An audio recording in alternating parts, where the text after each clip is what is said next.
সম্মানিত ভিউয়ার্স, আজকে আমরা জানব রাসায়ন ভাষায় 12 মাসের নাম।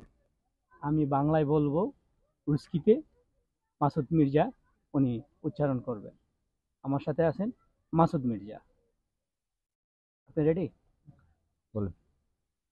জানুয়ারি, ইয়ানভার, ফেব্রুয়ারি, ফেব্রাল, মার্চ, মার্চ, এপ্রিল, এপ্রিল, মে, মাই, জুন, ইউন, জুলাই, ইউল, আগস্ট, আগস্ট, সেপ্টেম্বর, সেপ্টেম্বর, অক্টোবর, অক্টোবর, নভেম্বর, নভেম্বর, ডিসেম্বর। ডিসেম্বর। আমরা এতক্ষণ জানলাম, শিখলাম রাসায়ন ভাষায় 12 মাসের নাম। রাসায়ন ভাষাটা আসলে যে ইংলিশ এবং বাংলা কোনোটা মোটামুটি সেম সেম। যদি একটু চেষ্টা করি তাহলে আমরা সহজভাবেই শিখতে পারবো। আবার আমরা অন্য কোনো বিষয় নিয়ে আপনাদের সাথে আসবো।